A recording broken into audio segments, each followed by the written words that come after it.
Buenos días. Por favor, va a dar comienzo la mesa redonda Madrid, Spain's Economic Driver. Guillermo tiene la palabra. Gracias.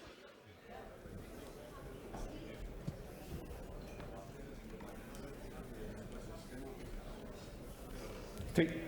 Muchas gracias, querida presidenta de la Comunidad de Madrid, querida Isabel Díaz Ayuso, por estas palabras tan potentes, por esta presentación tan potente que ha sido muy, muy útil.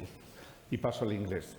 The changes, the progress that has been made over the last years by the community of Madrid, I think a very powerful tool, not only to increase the investment into the Madrid region, but also to optimize the efficiency of this. And this is the reason we have here a group of 4 international businessmen who are the leaders in their operations here in Madrid, and Javier Fernández-Lasqueti, who thank you very much for being here with us. It's a perfect combination to discuss not what we already know, which I think has been very well expressed yesterday, this morning by Benito, here who summarized it very well, but in particular by Isabel Díaz Ayuso. Yeah.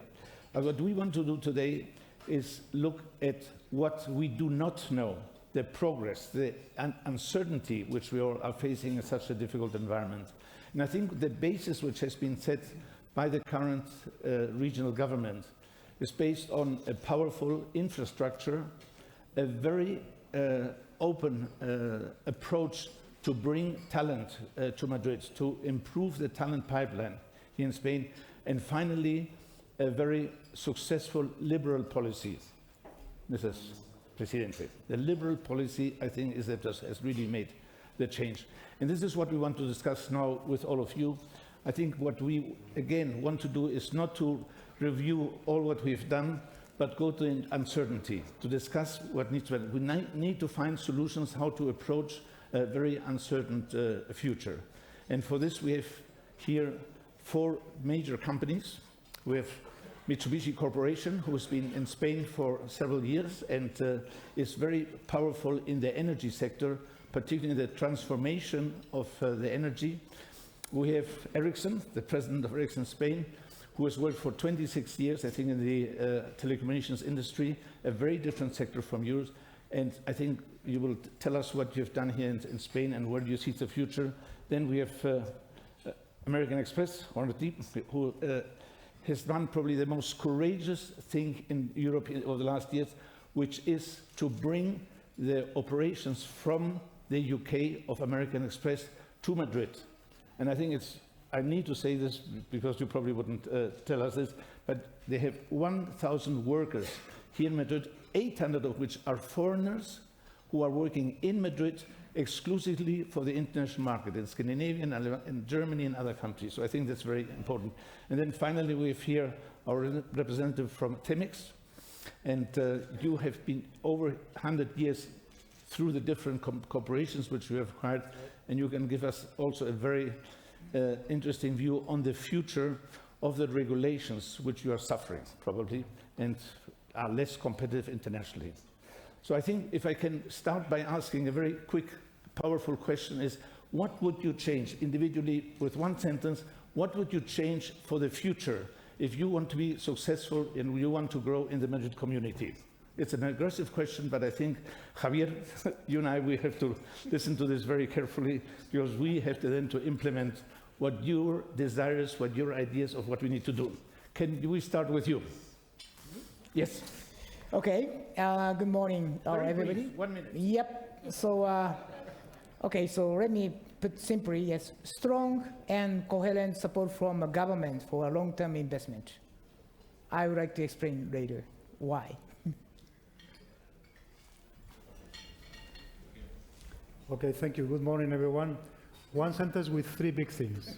One of them is no uncertainty, so predictability, no surprises. Everybody that invests in the country has to be here for a long run. The second one is tax competitiveness, tax structure which is competitive with other markets where you can invest. And the third one is no bureaucracy, speed execution. Very clear. Javier, I think we are listening very carefully. Thank you. Juan. So I think in already 20 seconds is most of everything said. So no, great to be here. Thanks for having me. Listen, I think that Spain and Madrid has very hard to replicate competitive assets, right? Let's build upon that, and let's also leverage as much as we can what I think is a once-in-a-lifetime opportunity, which are the funds, the European next generation funds. So my ask or my comment would be, let's try to make that as seamless and that distribution as seamless and as effective as possible. Thank you. Good morning, everyone. Really delighted to be here in this forum with this great roundtable. For Cemex, if we expand the concept of customer experience and customer journey to business and investment, there's a huge challenge, but opportunities to shift how public and private actors, together with civil society, can reach a level of superior investment experience from end to end, from landing to aftercaring. And probably Madrid has a lot of good examples of what works and what can be deployed and developed to further achieve our shared goals. Thank you. Juan, if I can start with maybe with you. You have done something which I think is really noteworthy, which is bringing American Express to Spain. Can you explain why? Why did you choose Madrid? What are the advantages of Madrid, but at the same time, what are the challenges for the future? Yeah. So let me just clarify. There are two things we're doing here, right? One, you mentioned that we moved the legal headquarters after the UK decided to leave the European Union, just to ensure business continuity, and we decided to do this in Madrid and in Spain, and that's one thing. And the other thing is, in parallel, we are building up and deploying what we call a operational revenue generation hub, a center of excellence out of Madrid, which means that we serve across Europe in 35 different languages, across a range of different activities that goes from customer service, customer management, credit protection, fraud protection, compliance, financial investing. I mean, there's a wide range of activities we serve out of here. And that's running in parallel with the legal entity movement. I have to also clarify, the UK still remains a very important operation for us as an operation and as a business itself.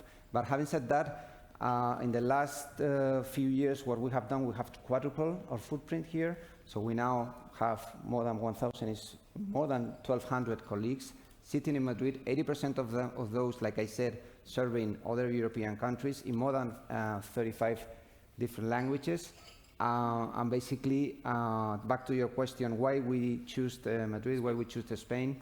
Basically, there was, as you can imagine, a very thorough exercise where we looked at a number of attributes in a very objective way. We looked at things such as legal framework, labor, taxes, cost of living, cost of doing business in Spain. Very importantly, what was the authorities' approach to business and accessibility for dialogue, and also, I would say, very, very, very importantly, talent availability.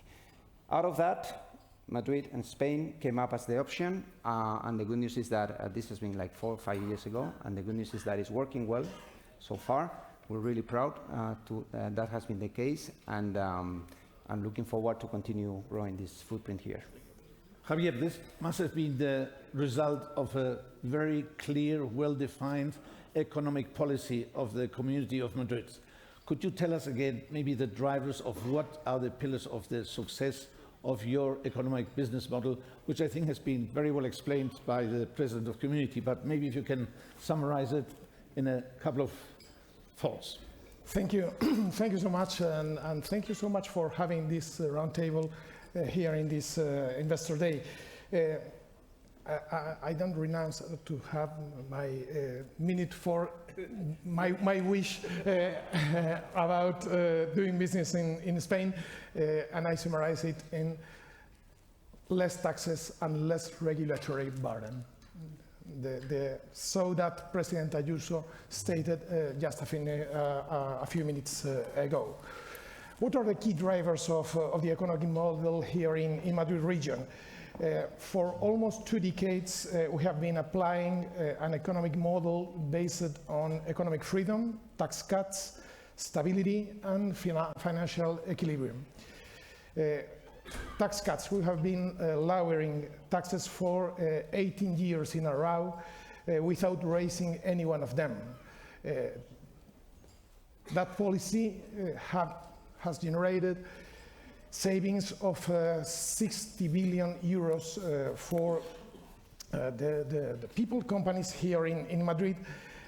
In this term, we have approved 4 laws, 2 more in parliamentary process right now, to lower taxes from income tax to inheritance taxes. In total, 6 tax reductions have been approved, and 12 more are in parliamentary process. And I would like to focus on something that President Ayuso mentioned, the suppression of the own taxes of Madrid region. That suppression was, in a way, a statement, a real statement, the statement that in Madrid we will never approve any new tax for your activity, against your activity, against the field in which you work.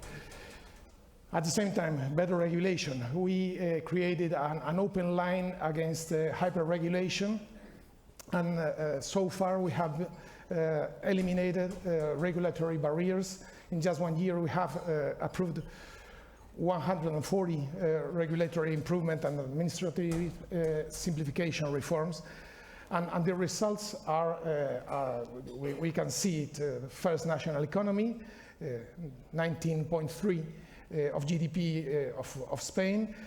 We lead the creation of companies, 23% of total number of new companies created in Spain.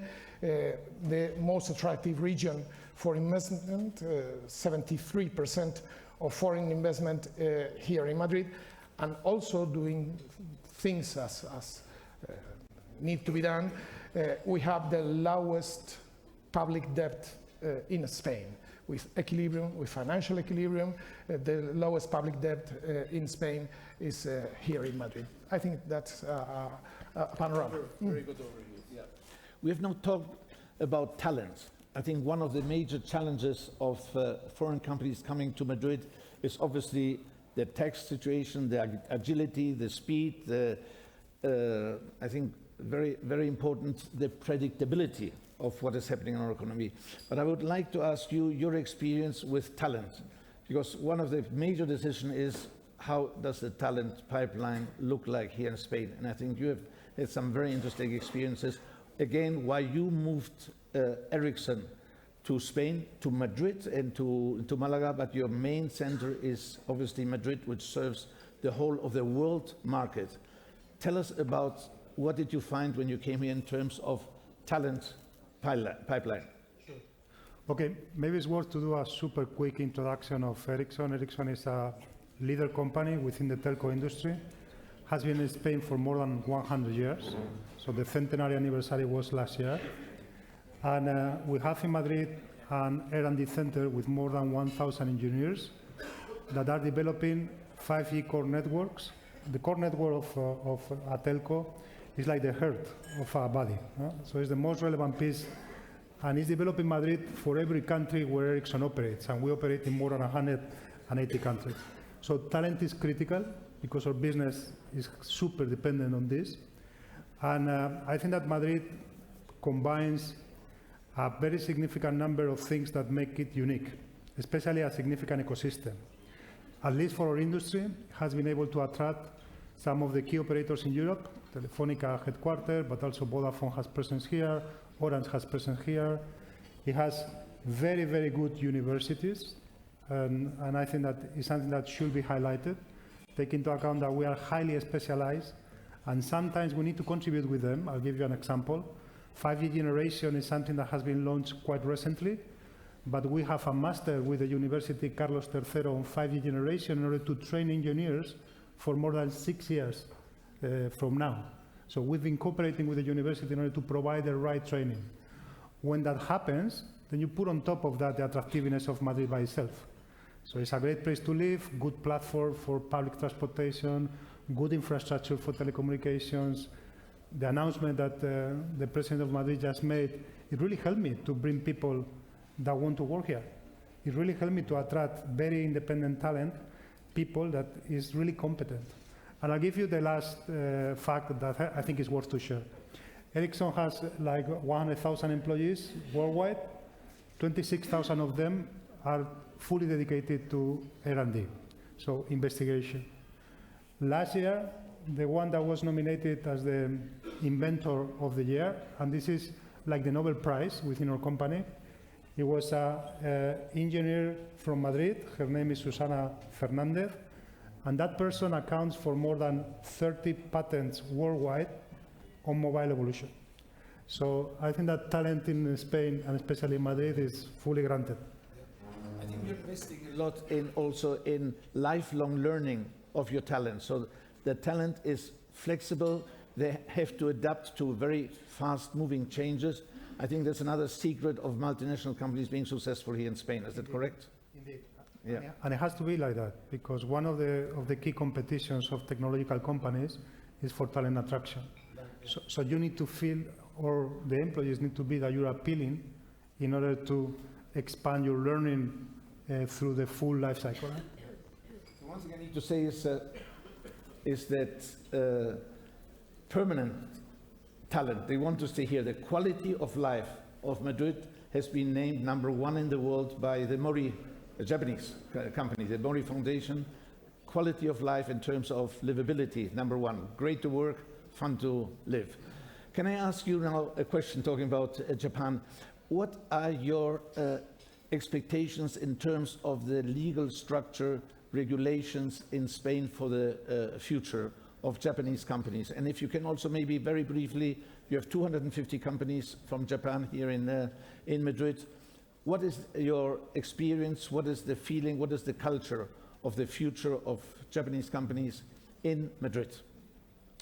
Okay, thank you very much for the question. So, yes, let me start with the answer this way. Yes, according to the JETRO, is a government organization to promote the mutual trade and investment between Japan and the rest of the world.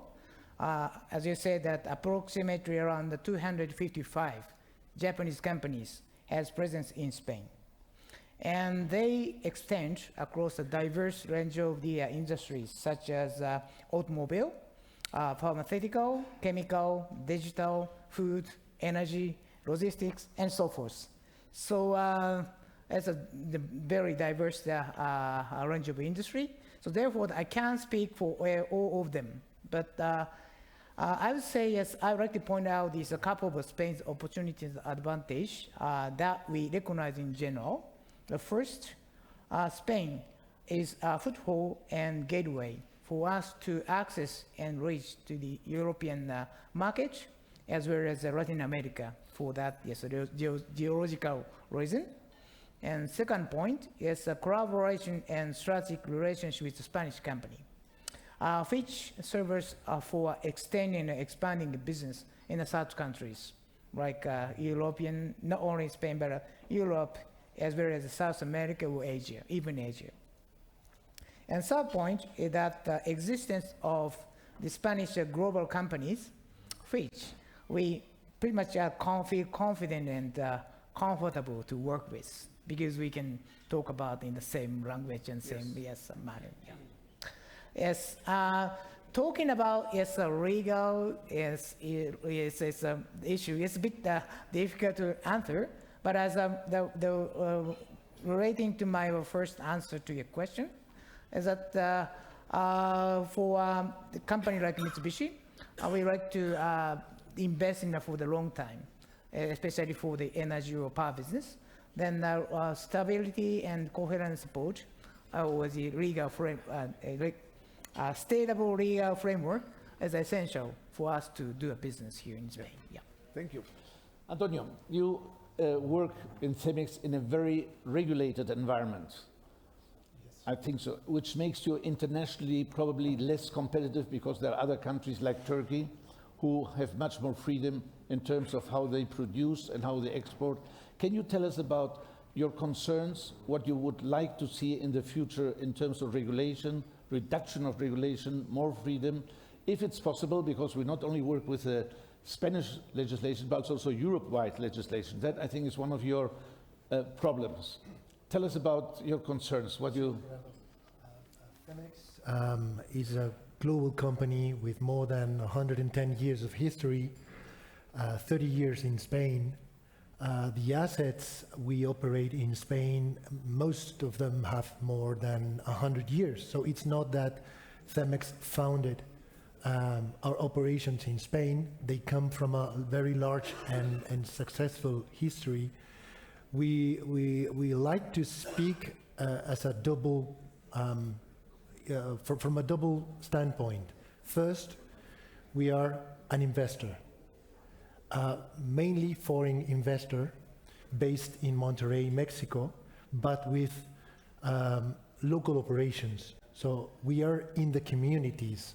We deep dive in the communities.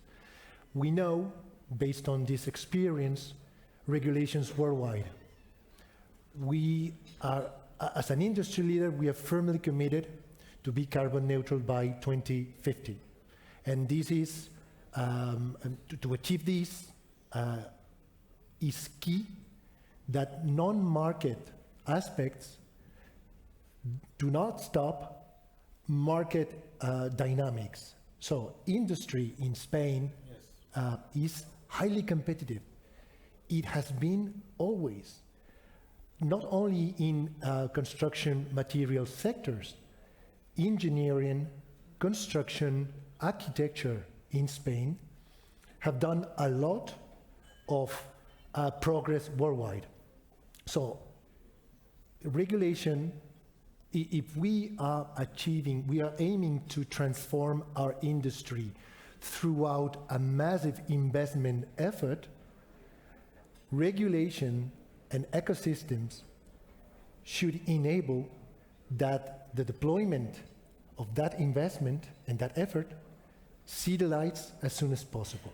And this is what is connected to regulation aspects. Competitiveness for our industry, I mean, across Europe, is highly demonstrated, but there are other countries which regulations are not as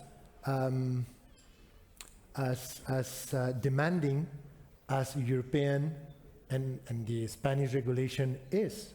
So we need to level the playing field to really showcase which companies, which sectors are really competitive, and not to give the prize to those not competitive but playing with specific favorable aspects, but shifting those industries, sectors and companies which can level the benchmark to expand knowledge, best practices across worldwide, I mean. So you're saying from price to be competitive in other areas, in other new products?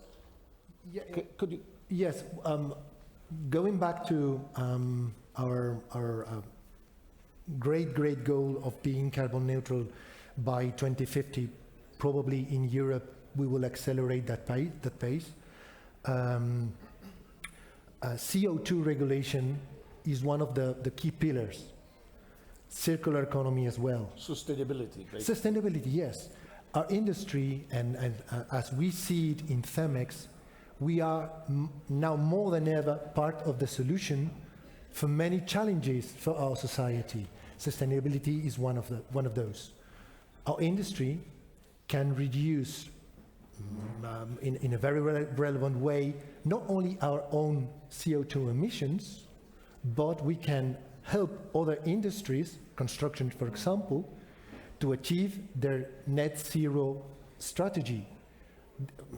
I'm going to be more specific. If we want our cities to be sustainable, smart, technological advanced, We want infrastructure and buildings really sustainable. Products and urban solutions have a lot to do with that. And if we want, from one end, production to the application of those products and solutions, if we want to success from a joint standpoint, we need to shift innovation, and for shifting innovation, the industry needs to be also economically sustainable. And this is connected to your question, Gerardo. Yeah. Other producers playing with other rules in other countries might be artificially more competitive in Europe and in Spain than the real players, the real competitive players across Europe. Yeah, I will come to you in a second, but the one thing I can say is that you have a tremendous business potential here in Spain with Madrid Nuevo Norte, with the airport, with Canalejas, freeways, railways. The business is tremendous. But if I can come to you, and I come back to you with an interesting question.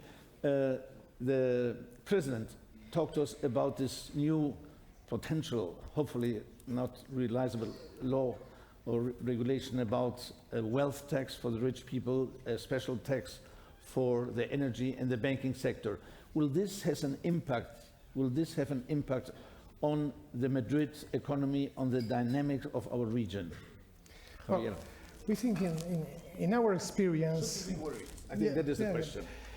In our experience, we don't believe that more taxes... we don't believe that more taxes will never help, and that's our experience. Is the total opposite. In the region of Madrid, we will continue, and President Ayuso this morning explained how we will continue working to generate an environment of confidence with a more open economy and attractive taxation for investors. We want Madrid to be an attractive destination, a place to be for savings and investments, and we are working on it every day. So in this endeavor, the President Ayuso has just announced this morning something that we think will be a really attractive incentive, tax incentive to attract foreign investors. This incentive is based on a 20% tax deduction in the regional share of personal income tax. We, the regions, we only have power on personal taxes, not in corporate taxes. 20% tax reduction in the regional share of personal income tax on the investment made in all kinds of assets, both financial and real estate, and can be deducted over the next 60 years. We think this measure will encourage the arrival of new foreign investors and promoting the creation of new companies, more growth for those already operating, and more employment at the same time. So we think that in Madrid you can have the best investment conditions, and through this incentive we will strengthen the Madrid region as a center for investment, for companies and for talent, and as I said, a place to be for investment. So in summary, you think we should not worry? I think we are doing our best, to offer a panorama of attraction, of stability, and reduction of tax burden for investors. Okay, let me then ask all of you a very, very specific question. A, how do you see the future for the next 2 years of your specific business? And what needs to be done in terms of support from the government, from the different authorities, in order to you to be able to grow, expand, be more productive, be more competitive internationally, and keep bringing investment, but also keep bringing talent, new ideas, new technologies to the Madrid region? can I start maybe with you? Yes. Okay. And then, Okay. then Our industry is an industry of cycles. So right now we are in the introduction of a new generation, which is 5G. So forecast for next 2 years, it will be very positive because most of our customers will be deploying 5G through Spain and Europe, probably. And Europe, of course. But a very positive outlook for the next 2 years. So that means that we should be ready in order to attract more talent and keep up developing this new generation on the commercial side while we work on the 6th generation from the research and development side. Yeah. Okay, so this is the forecast for the next 2 years. So if I will have to ask something is tax competitiveness is a concern. So at the end, Spain tax is competitiveness. yes, it's not isolated. So it's competing with other countries like Portugal that has been much more aggressive on tax design. Like in my case, France is putting a lot of incentives for research and development. So I need to show that Spain is competitive also in that way. I think that both at the corporate side, but also on the individual side. I think that the announcement that you made, at least for our business, which is based on research and development, it allows you to bring talent and to import talent from other economies and set them in Spain. So I think that will be my key request, tax competitiveness. Yeah. What are your thoughts? Yep. On the business potential and what you need in terms of regulations or reduction of regulations, predictability? Yep. Okay. So Mitsubishi Corporation has announced the midterm corporate plan for last year for the coming 3 years. And in it, we position energy transition strategies, kind of decarbonization strategy, as one of the 3 pillars for the business growth. And we anticipate invest over the coming 3 years with around the 3 trillion yen, which is equivalent to 21 billion euros for the coming 3 years.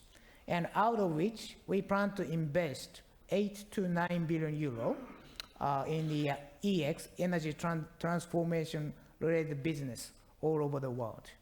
And in the context of the energy transformation, we see Spain has great potential for the producer as well as a supplier. Can you repeat that, please? It's very important for investors. Yep. What did you just say? Can you repeat Number? it?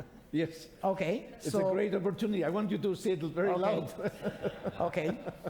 Don't be shy. Yeah, for this coming 3 years until 2024, Mitsubishi Corporation is planned to invest 21 billion euro, and out of which we plan to invest around 8 to 9 billion euro in relation to the EX related business. Can you clearly understand? Okay.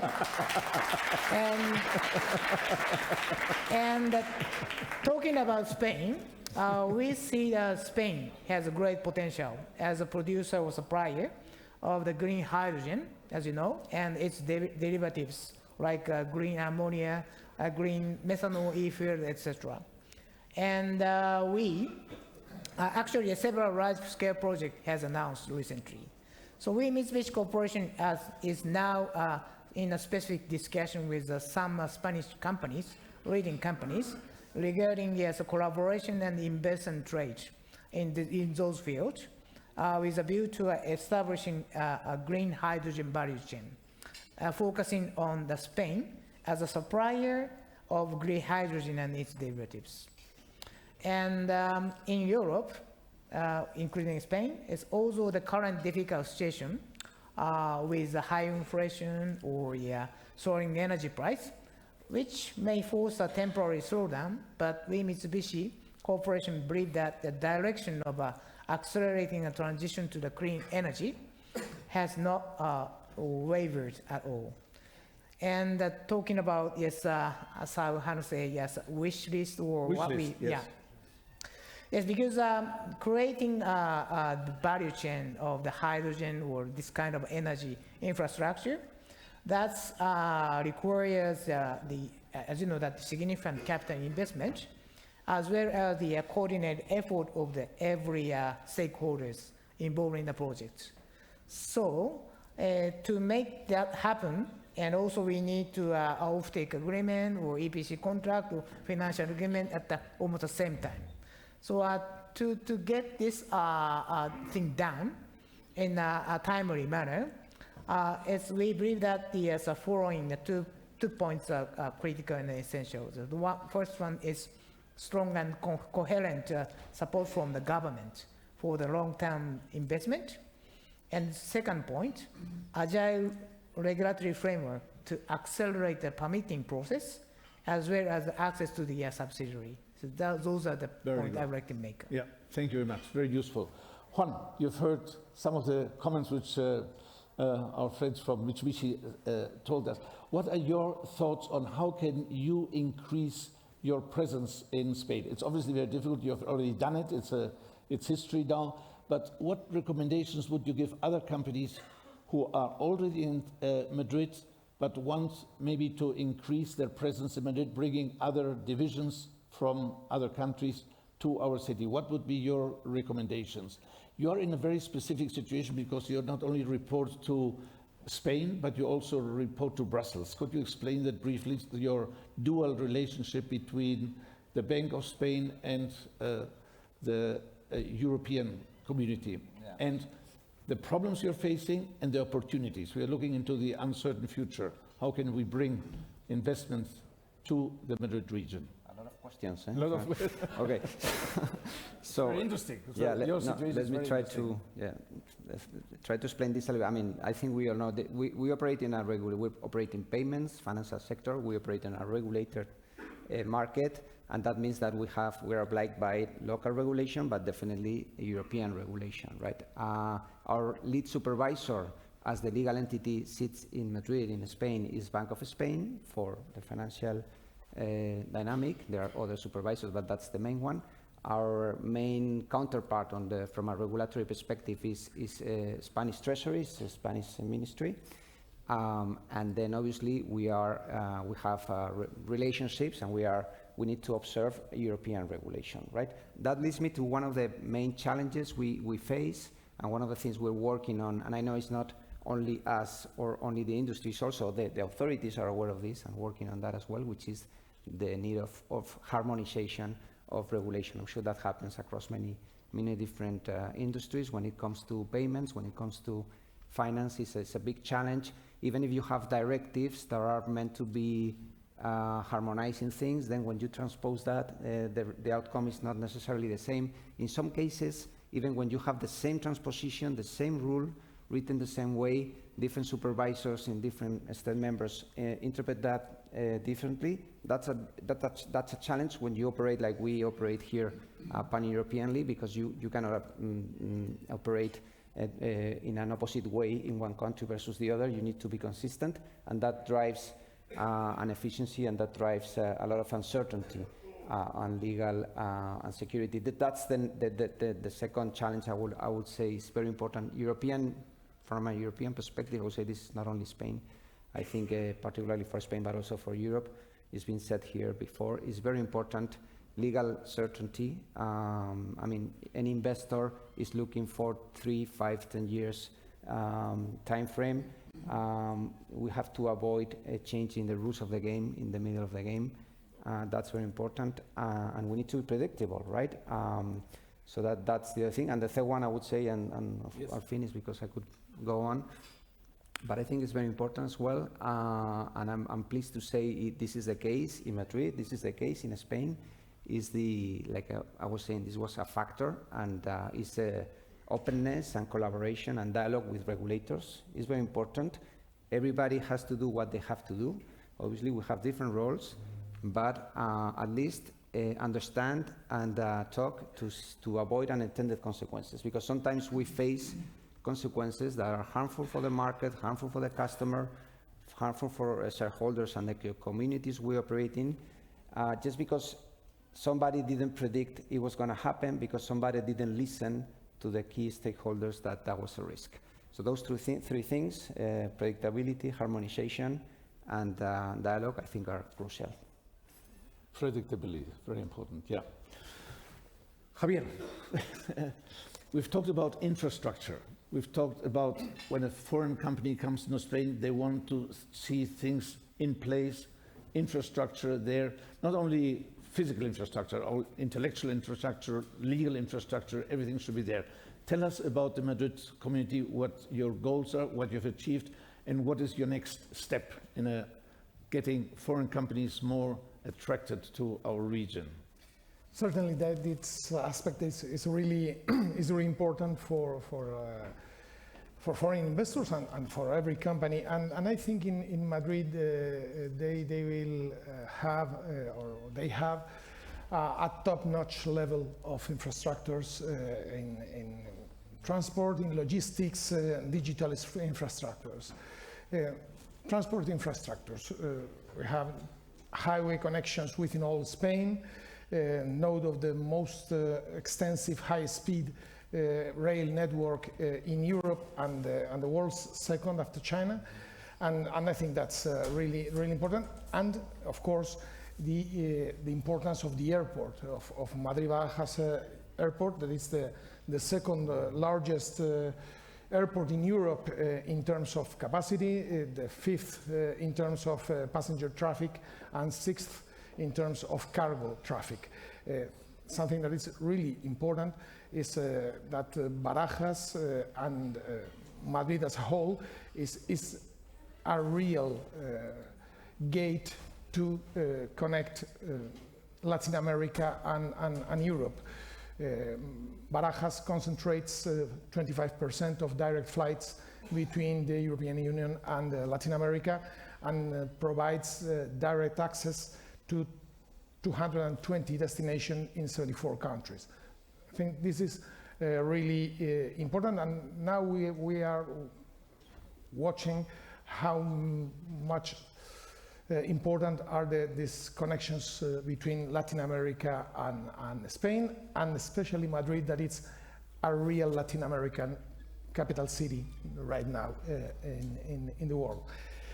Logistic infrastructures. Madrid is the core of the largest logistic corridor area in Spain. 75% of logistic companies operating in Spain are located here in Madrid, with really important facilities and going on and growing. And also digital infrastructures. President Ayuso mentioned it just a few minutes ago. Madrid is growing as a digital hub and leads digital transformation within Spain.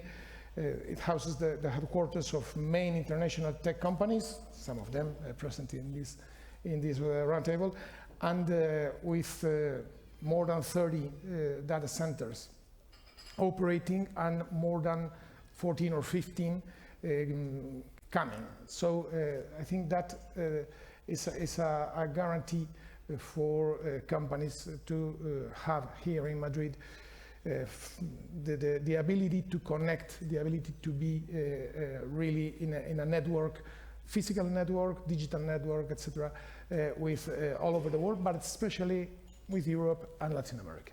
Yeah. Thank you. Can I ask you another question, Antonio? Productivity is one of your major issues and challenges in your particular industry. You make investments over 20, 30 years. You have to be very, very prudent in approaching all the productivity factors. Tell us a little bit about your experience, and tell us what you need for the future and the support you can get from the government in terms of investment in improving productivity and ultimately profitability. How profitable is CEMEX in Spain and expecting to be in the future with all the challenges you're facing? Well, it's a good question, particularly the last part of it. The last. Yeah. We see a very challenging future ahead, short, mid, and long term. As an investor, as well as an operator, we think that we need to be excited and really engaged in the new ecosystems being deployed in Spain, and in particular in Madrid. I can provide some examples after. Our Future in Action strategy and roadmap is mandatory for the company.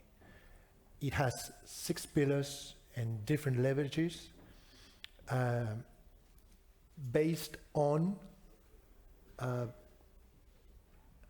achieving the excellence in production, in customer satisfaction, and in from a whole life cycle point of view. Yes. In Madrid, which is no doubt one of our main markets and main targets, we are now onboarded in a double-digit million investment. This is in the immediate term.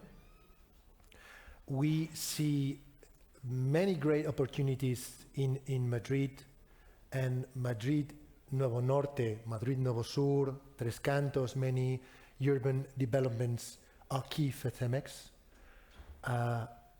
There are many current ecosystems like and hubs and labs and clusters.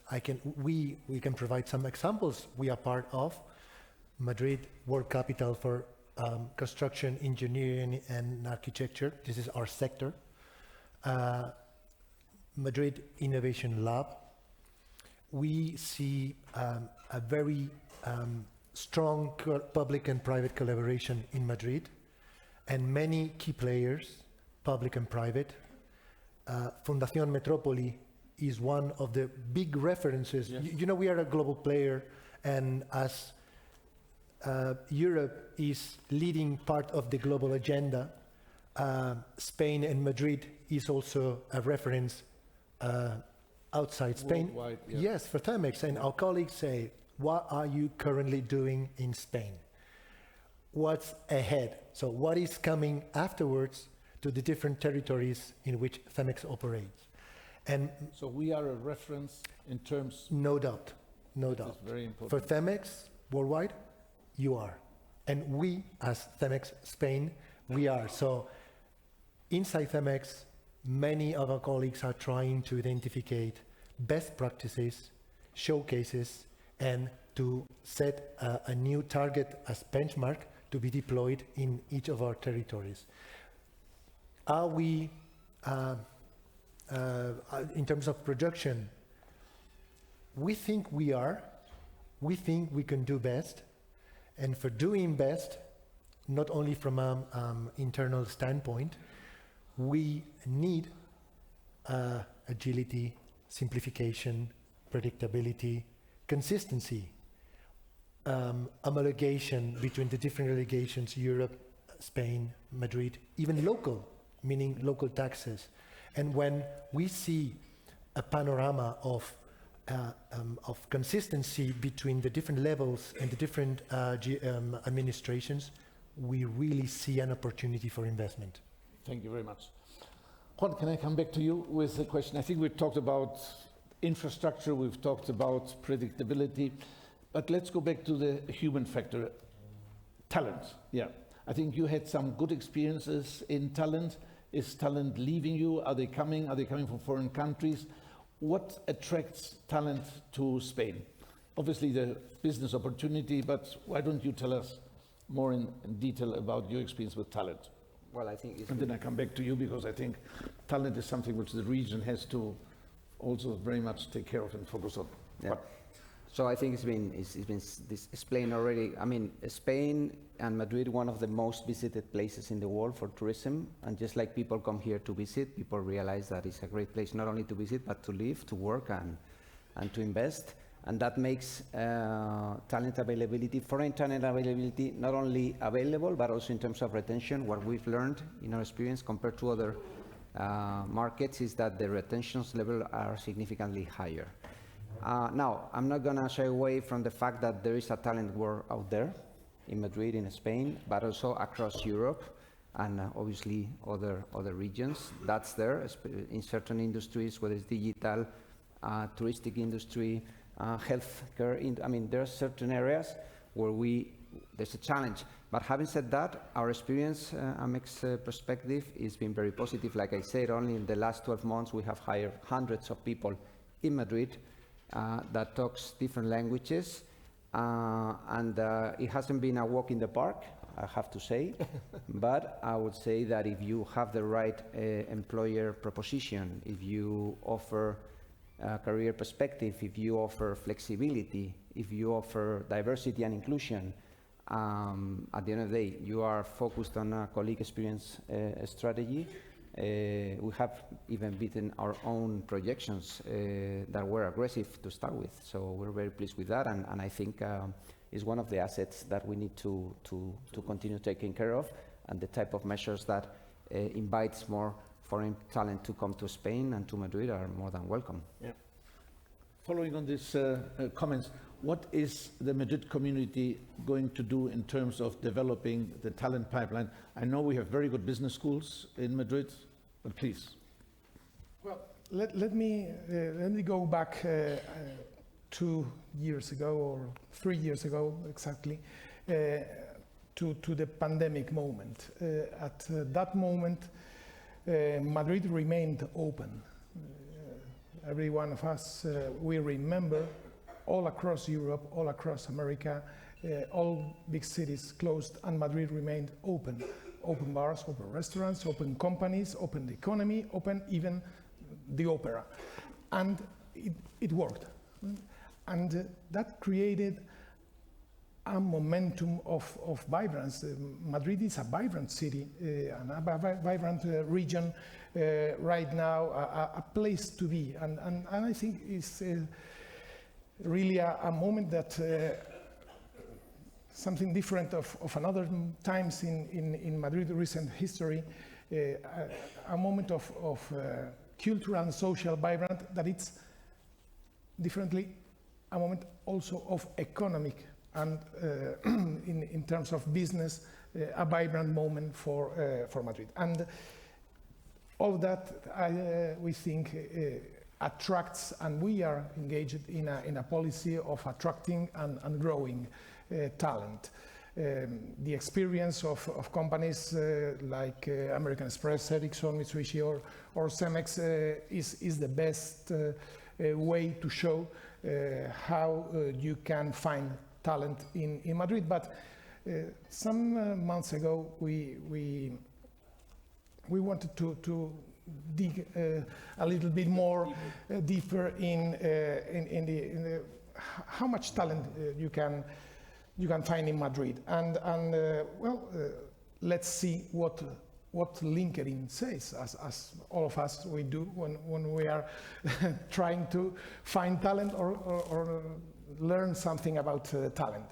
And we asked LinkedIn to compare Madrid professionals with another important regions in Europe. Frankfurt, Berlin, Milan, Amsterdam, London, of course, Paris, Lisbon, etc.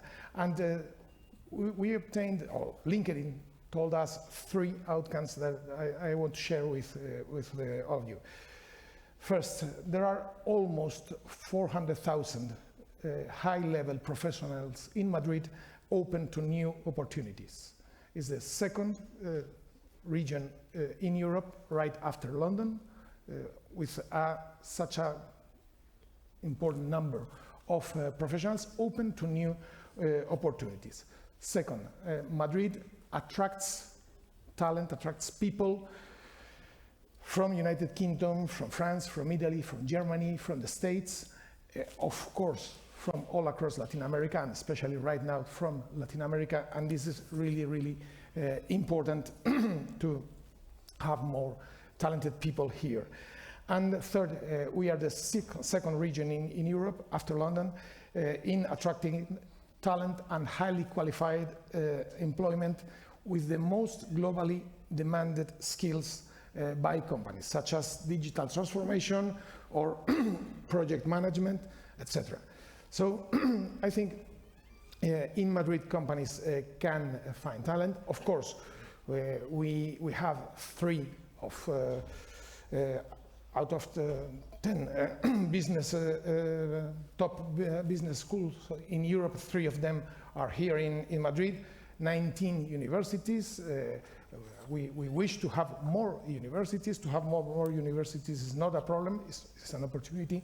And we need to do more in this aspect. We are now developing a plan of raising digital talent in order to let companies know that they will find talented people here in Madrid for the following years. Yeah. Can we have this survey published? Of course. Maybe we can put it on the website of Spain Investors Day. We will be because I more think than happy to share this survey of LinkedIn with you, and it's really interesting. Yeah. We have also made a study called with Digitaliza Madrid, which is talking about development, which is very interesting, which I think also would like to see published, because I think it's very interesting. We've done it with the community of Madrid with Juan Pedro Moreno. Yeah. It's a very interesting study.